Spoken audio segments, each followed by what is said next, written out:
President William Ruto and former Prime Minister Raila Odinga have crafted a detailed cross-Africa campaign for the Africa Union Commission seat. Well, Citizen TV has established that the two leaders will run parallel tours of African states in a bid to garner more than the two-thirds required during the vote in Addis Ababa. President William Ruto has set aside the month of April for state visits to several African nations, while Odinga, on the other hand, has scheduled meetings in the Horn of Africa and southern African states.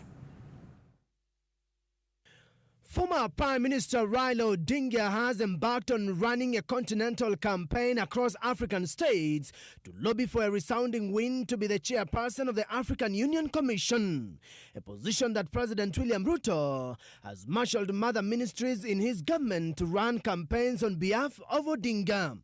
The AU permanent representatives yesterday cleared hurdles for Odinga ahead of the 2025 AU vote in Addis Ababa. Odinga has since crafted a detailed cross-Africa campaign that starts with visiting South Sudan to hold a meeting with President Salva Kiir in Juba. In the same month of April, Odinga returns to Dar es Salaam, Tanzania, to hold a meeting with President Samia Suluhu Hassan in a bid to solidify the East Africa voting bloc. Odinga has already met President Yoweri Museveni of Uganda in the company of President William Ruto, and last week held another meeting in Kigali, Rwanda, with President Paul Kagame, with Odinga accompanied by two of his close allies.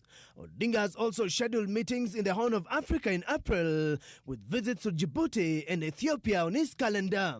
In May, Odinga will look south with scheduled visits to Zimbabwe, Malawi, Angola, Zambia and Botswana.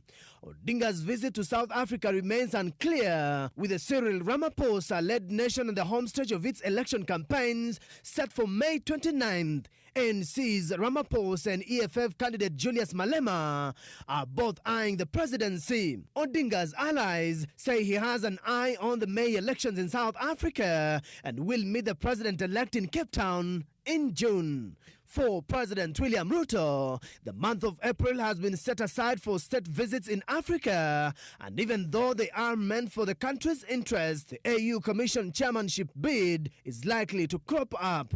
The head of state is scheduled to travel to Ghana on 2nd and 3rd April for a state visit, where it is expected that on the sidelines, it may hold meetings with Nana Akufo-Addo regarding Kenya's AU bid. On 15th and 16th of April, President Ruto will make a state visit to Egypt, hosted by President Abdel Fattah el-Sisi.